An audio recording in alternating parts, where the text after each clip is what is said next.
Francisco Javier Rodríguez, Alba Moreno, ¿qué tal estáis? ¿Qué tal? ¿Cómo estáis? Hola, muy bien. ¿De puente o no hay puente? Y porque me te lleva la corriente, ¿no? De simple Eso política. es un no, eso creo que es un no. O sea, No, no, no. puente no, festivo. Festivo, bueno, pues oye, pues ya somos tres. Entonces Bueno, yo ya somos tres. puente tengo, lo que Ah, hoy estoy en sí. simple política. Ah, sí, tienes puente. Puente tengo, sí, Joder, qué sí, tengo envidia, macho, puente. de verdad. Tengo puente. Buah, qué Creo, privilegiado. Pero creo mi que puente empezará después del programa de simple política, por Claro, supuesto. este fin de semana largo se dividen los españoles entre aquellos que tienen puente y los que no, ¿eh? Sea como sea, no vamos a hablar tanto del puente, pero sí vamos a hablar de estos días, de estos últimos días. Digamos que ha sido una semana intensa para Pedro Sánchez, ya que ha tenido encuentros con todos los líderes políticos, además de representantes como los sindicatos, empresarios, etcétera. Pero vamos a hablar de los que realmente le pueden acabar dando la investidura a Pedro Sánchez, que son los diferentes líderes políticos. Fran, decíamos, ha sido una semana intensa para Pedro Sánchez.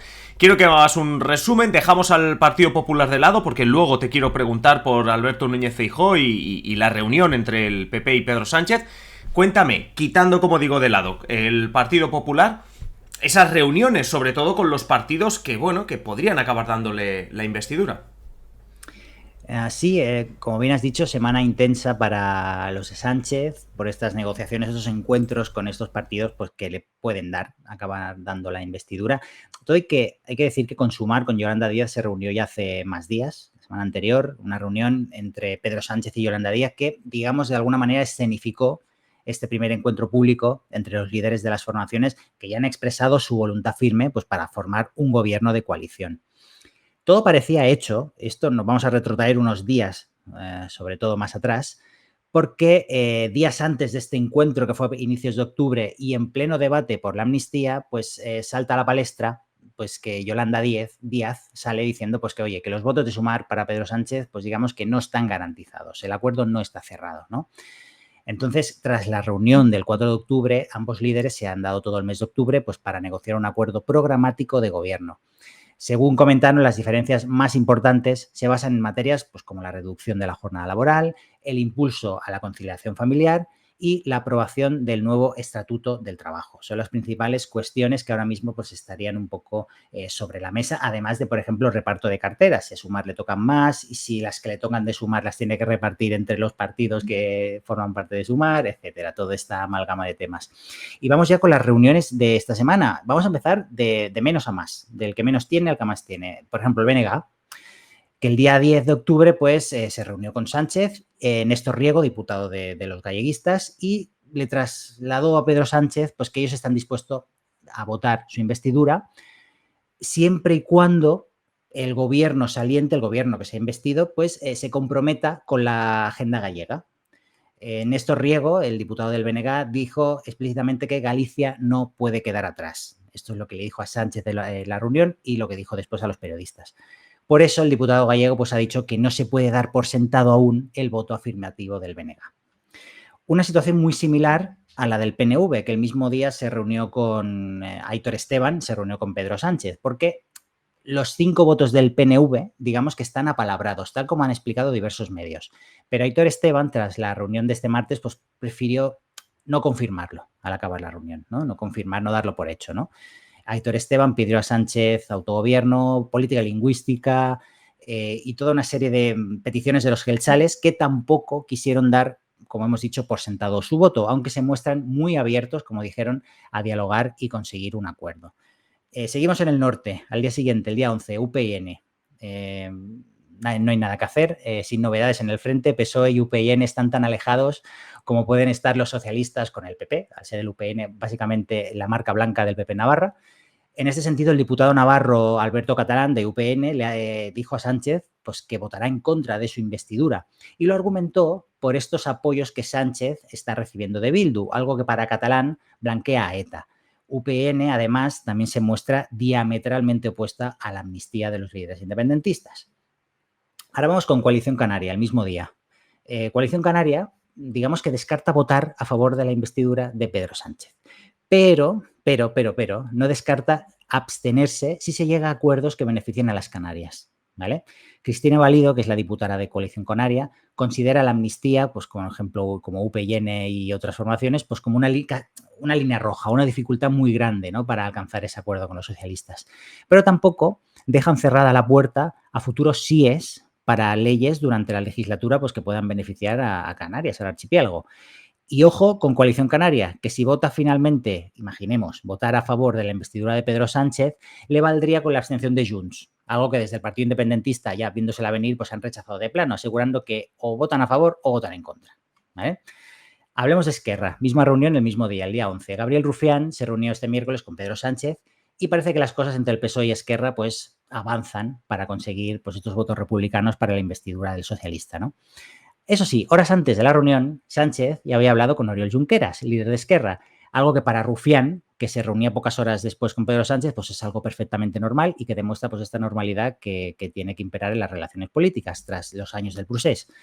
Sánchez le pidió a Junqueras en esta conversación un acuerdo de estabilidad durante la legislatura, es decir, no solo el sí a la investidura, sino que conformar con Esquerra pues un frente, una sociedad, ¿no?, que sean unos socios fiables para tirar adelante leyes y demás. Junqueras le dijo que con la amnistía no basta y que hace falta el referéndum, algo que hay que decir que el PSOE ya reniega absolutamente, al menos de momento.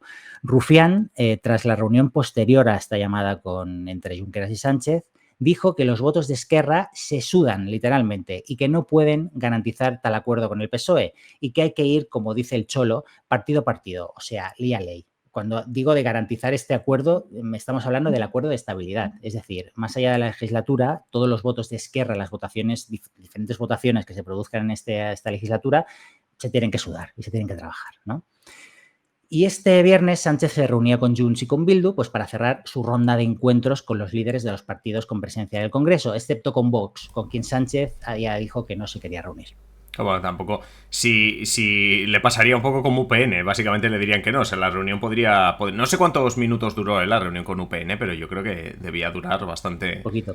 Poquito, yo creo que fue una de las reuniones. Luego hablaremos también del Partido Popular, que evidentemente también le ha dicho que no a Pedro Sánchez, pero seguro que duró poquito. Esta semana, como decimos, ha sido intensa para Pedro Sánchez en cuanto a reuniones, y es cierto que Pedro Sánchez, como presidente en funciones y como candidato a la investidura, se ha reunido con el líder de cada uno de estos partidos. Pero a la hora de negociar, sea negociar con Esquerra Republicana, con el PNV, con los diferentes partidos con los que realmente hay posibilidades de sacar algo adelante, Junts también, etcétera, ni Pedro Sánchez toma parte en esas negociaciones, o al menos en la mayor parte de las negociaciones, ni a veces los principales líderes que nos ha comentado Fran toman parte. Pero sí que hay mucha gente, esa gente que trabaja más detrás de las cámaras que delante. Y Alba, ya parece un clásico esa temporada contigo, jugar al quién es quién, y nos ayuda también bastante a entender un poquito mejor la política y cómo funciona detrás de las cámaras. Esta semana el quién es quién es de aquellos que intervienen en las negociaciones, es decir, ¿quiénes son los negociadores? Hemos cogido un poquito como con Fran, esquemáticamente los partidos. Cuéntanos entonces, Alba, eso, los nombres para que nos suenen, para que al menos cuando los veamos en la tele o nos los escuchemos, nos suenen un poquito. Muy bien, pues como decías, Pedro Sánchez, y bueno, no solo él, sino todos los líderes de los partidos políticos, lideran pues los encuentros protocolarios con el candidato de la investidura, con los portavoces de los grupos parlamentarios en el Congreso, en el caso de Pedro Sánchez. Pero sí que se designa a cada partido un grupo de negociadores. En el caso, por ejemplo, del PSOE, hay 7 personas, hay una comisión negociadora de 7 personas, entre las que se encuentran María Jesús Montero, que es la ministra de Hacienda y Función Pública, que ella se encarga más de la parte económica. Luego tenemos a Félix Bolaños, que es el ministro de la Presidencia, todos lo conocemos, y se encarga de las cuestiones pues, más políticas, más jurídicas. Luego tenemos a Pilar Alegría, que es la ministra de Educación, a Santos Cerdán, que es el secretario de organización del PSOE, que es el interlocutor con Bildu, Después tenemos a José Ramón Gómez Besteiro, que es diputado por Lugo y negocia con el BNG. Óscar Puente, que bueno, estas semanas ha tenido su pick en el mundo de la política, es diputado en el Congreso por Valladolid, también forma parte de esta comisión negociadora. Y por último, Hannah Hayou, que es la secretaria de Política Internacional y Cooperación en la ejecutiva del PSOE. Dependiendo de los temas que se aborden, pues participan unos u otros en las reuniones, menos en lo referido a Cataluña, porque aquí Sánchez coordina directamente con el secretario del PSC, que es Salvador Illa. Luego, en Sumar, aunque Yolanda Díaz es la máxima responsable de las negociaciones, como decía, con el PSOE y con otros posibles aliados, tenemos a Nacho Álvarez, que es el secretario de Estado de Derechos Sociales, que es el portavoz económico de Sumar y era uno de los negociadores de Unides Podem en la anterior legislatura. Él se encarga de toda la agenda económica. Tenemos también a Jaume Sens, que es portavoz de En Comú Podem en el Congreso, y él ha sido quien ha abierto las puertas en las conversaciones con Puigdemont y está preparando la propuesta de ley de amnistía, que la comentaremos más adelante. Y luego también tenemos a Josep Vendrell, que es jefe de gabinete de Yolanda Díaz, y él se encarga de coordinar pues, los temas que preocupan a los partidos que forman Sumar, un poco para coordinar pues, cuáles son sus preocupaciones y todo esto. En Esquerra tenemos a Teresa Jordà, que es diputada en el Congreso, es la portavoz de las negociaciones, aunque sí que es verdad que también se coordina mucho con Rufián y con los miembros de la dirección del partido, pues como Marta Rovira, Josep Maria Jové, que es el presidente de Esquerra en el Parlamento. Y por último, Junts ha sido el único partido que no ha publicado a sus negociadores, porque parece ser que quien dirige todas las conversaciones es Puigdemont, y solo saben lo que está pasando, solo le acompañan el secretario general de Junts, que es Jordi Turull, y la líder en el Congreso, que es Míriam Nogueras. Sí que es verdad que no interviene ni la dirección de Junts ni tampoco la permanente del partido, o sea que eso ha sorprendido bastante. Sí, sobre todo porque recordemos, Puigdemont no tiene un cargo orgánico dentro de Junts, es decir, al final el que va a tener la última palabra no tiene un cargo orgánico y sobre todo un tema que está sobre la mesa y que es el que van a tener que decidir, especialmente en Junts, aunque también en Esquerra, es el tema de la amnistía, Alba, que también estos días se ha movido. Sí. Sumar ya ha presentado su propuesta de amnistía, que fue en un acto en Barcelona al que acudió Yolanda Díaz para argumentar este encaje de la ley en el marco jurídico. Sí, no, a ver, al final lo que han presentado es una de las mayores preocupaciones en todos los sentidos, es decir, que incluso tras la polémica y la política, y la polémica por la parte política que hay detrás de la amnistía, el hecho de, oye, que no te lo tumben en 2 días ni el Constitucional, ni el Tribunal Supremo, etcétera, etcétera. Así que, bueno, no sé, este encaje en la Constitución, este encaje jurídico, ¿qué es lo que proponen desde Sumar? Sí, pues a ver, bueno, ya lo hemos comentado 1000 veces, pero es que como no existen referencias a la figura de la amnistía en la Constitución, lo que subrayan en esta propuesta es que la amnistía es una institución jurídica que está presente en el ordenamiento español desde el siglo XIX y que ha mantenido su actualidad en esta etapa constitucional y que en ningún momento ha sido materialmente cuestionada. Además, lo que consideran es que se ampara en el artículo 9.3 de la Constitución, que explica que la Carta Magna pues, garantiza el principio de legalidad y retroactividad de las disposiciones sancionadoras no favorables y esto permite que se apliquen retroactivamente pues, estas disposiciones sancionadoras favorables, como en este caso sería una amnistía. Pero es que además el catedrático Nicolás García Rivas, que ha sido uno de los encargados de presentar la propuesta, lo justificó diciendo que la Constitución pues, no menciona cuestiones como la eutanasia y que no por ello son inconstitucionales. Exacto. Es decir, 2 principales argumentos. Es decir, si solo pudiésemos legislar por lo que dice la Constitución, acabaríamos pronto. Y lo que tú dices, ¿no? Esa posibilidad de que si hay una nueva ley que beneficia al reo, y de esto, pues Irene Montero tiene mucha experiencia en los últimos meses, por desgracia, sí. La Constitución permite que eso sea así. Esto en cuanto a la parte jurídica. Decía yo antes, a nivel político, aquí también hay mucha tela que cortar. ¿Qué se dijo?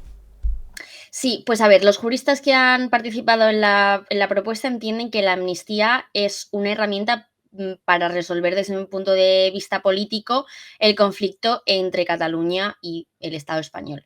Eso es algo que han ido justificando a lo largo de estas semanas, y lo que piden es pasar de una política criminal de castigo a una política despenalizadora, como se ha hecho, pues, por ejemplo, con los indultos o con la derogación del delito de sedición.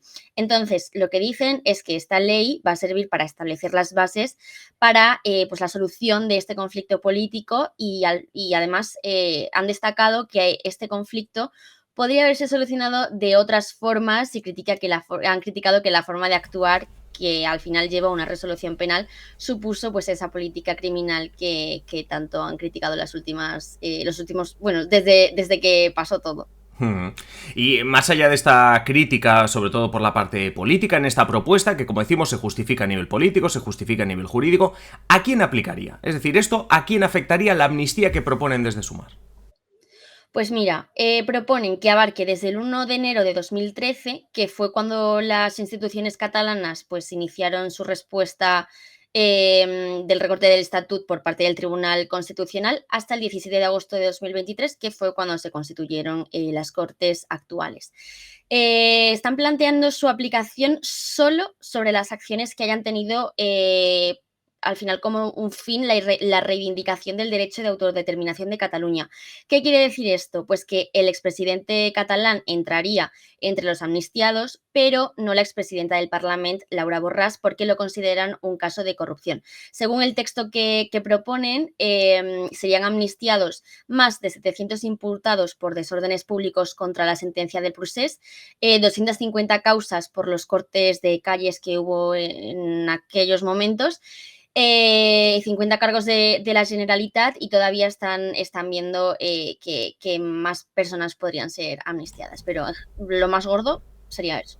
Sí, sí. Yo creo que el principal titular, y yo creo que en Junts lo empiezan a asumir, es que Laura Borràs lo va a tener complicado para aparecer dentro de esta amnistía, pero no tanto otros muchos. Por cierto, me hizo gracia en la rueda de prensa que dio este miércoles Gabriel Rufián diciendo que le gustaba la música porque era la que propusieron ellos en 2021. O sea que se van tirando pullitas entre la izquierda también se van tirando pullitas. Pero si entre la izquierda se tiran pullas por este tema de la amnistía, ¿qué decir, Fran? En la derecha decía al principio que te quería preguntar por la reunión que han mantenido Pedro Sánchez y Alberto Núñez Feijóo esta semana. Y sobre todo porque el Partido Popular empieza a recordar aquel Partido Popular de la primera legislatura de José Luis Rodríguez Zapatero, que la llamamos legislatura de la crispación, que ahora lo llamaríamos polarización. No sé cómo está el ambiente, no sé cuál es el plan en el Partido Popular. Mira, yo esta sección la voy a empezar con la pregunta que Elías Bendodo hizo esta semana, ha hecho a Sánchez, y que le ha preguntado básicamente si Sánchez va a ir a Waterloo a pedir los votos de Puigdemont, ¿no? Que es la pregunta que ha hecho el PP tras esta llamada de este miércoles entre Oriol Junqueras y Pedro Sánchez, ¿no? Con este telón de fondo vamos a hablar de la reunión entre los líderes del PSOE, Pedro Sánchez, y del PP, Alberto Núñez Feijóo, del lunes 9 de octubre, que, como no se podía saber, estuvo llena de reproches y no sirvió para acercar posturas de ninguna manera. Sin ir más lejos, Sánchez le pidió al PP que tuviera contención en las calles, mientras que Feijóo le pidió a Sánchez, por su parte, pues que convocara elecciones. Pues cuando la Constitución, recordemos, solo contempla convocar elecciones si no hay presidente 2 meses después del primer intento de investidura. Pero bueno, comentarios aparte, que el PP se ha echado a las calles, como tú bien has dicho, ya lo has comparado con la primera legislatura de José Luis Rodríguez Zapatero, ¿no? Pues esto se viene demostrando en las últimas semanas, sobre todo con las manifestaciones en Madrid y días después en Barcelona en contra de la amnistía. La de Barcelona, del domingo 8 de octubre, estaba en principio organizada por el colectivo Sociedad Civil Catalana, a diferencia de la de Madrid, que fue organizada por el PP. Pero Sociedad Civil Catalana, en la manifestación del 8 de octubre, que se celebró en recuerdo de aquella de hace 6 años, multitudinaria, la primera gran manifestación multitudinaria en contra de la independencia, etcétera, que organizó esta entidad y que pues, congregó a cientos de miles de personas. Este año Sociedad Civil Catalana quería desvincular la marcha de intereses partidistas. Pero como no podía ser de otra manera, tampoco se podía saber, estuvo totalmente capitalizada por la presencia de líderes de Vox y de la plana mayor del PP, Feijóo y Ayuso incluidos. Juanma Moreno Bonilla también estuvo, por ejemplo, fue nombrado andaluz del año, bueno, un Kit Kat fue nombrado andaluz del año por la Casa de Andalucía de Barcelona, que es otra cosa que dices, bueno, pues vale. Pero bueno, todos los líderes del PP arengaron a los presentes para evitar que España se rompiera, que es la tesis, ¿no?, que me sostiene el PP con el tema de la amnistía, ¿no? Y además, este jueves, durante la celebración del 12 de octubre, varios asistentes al acto, como siempre pasa cuando hay un presidente de izquierdas, pues abuchearon a Pedro Sánchez al grito de que te vote chapote. Bueno, de cara al 21 de octubre hay que comentar que la entidad de NAES, que según dicen lucha por la unidad y defensa de la nación española, según comentan ellos, pues ha convocado otra marcha contra la amnistía, a la que el PP, atención, ha dicho que no asistirá porque esta marcha está estrechamente relacionada con Vox, ¿vale? Quieren evitar otra foto de Colón, ¿no? Lo que también en Barcelona pasó, cada uno fue por su parte, ¿no? Intentaron evitar aquella foto pues que le pasó factura tanto a Casado como a Rivera, ¿no?, de Ciudadanos. Además, hablando de calentar la calle y calentar el ecosistema político, desde el PP han intentado vincular esta semana a los socios del gobierno a Sumar con las posiciones de Hamás, tras el sangriento ataque del pasado 7 de octubre. Bueno, con todo y con ello, hay que decir que, si no queda claro, el PP ya ha dicho que promete un otoño e invierno caliente en caso de que se apruebe una ley de amnistía para los independentistas. Llegado ese momento, tal y como comentaron desde la formación hace unos días y tras la manifestación de Madrid en septiembre, esto, o sea, lo que está sucediendo, se multiplicaría por 10. O sea, lo que anuncian básicamente es una polarización enorme que nos va a venir si se produce no solo la amnistía, porque para ello se tendrá que producir la investidura de Pedro Sánchez. O sea, que a Pedro Sánchez, que ¿cómo era? Que nos pillen confesados, ¿no? Que pues eso le va a pasar a Pedro Sánchez. Por cierto, hablando de polarización, que nadie se pierda la sección que tenemos a continuación con Lidia, porque nos vamos a preguntar si además de entre los políticos hay polarización entre los ciudadanos. Si los ciudadanos nos hemos polarizado más en política ahora que hace unos años. Pero esto será ahora en breve. Francisco Javier Rodríguez, Alba Moreno, muchísimas gracias como siempre y bueno, disfrutad lo que podáis, el que tiene puente que lo disfrute, el que no lo tiene que no, y nos escuchamos eso sí, por supuesto, la semana que viene. Gracias. Adiós.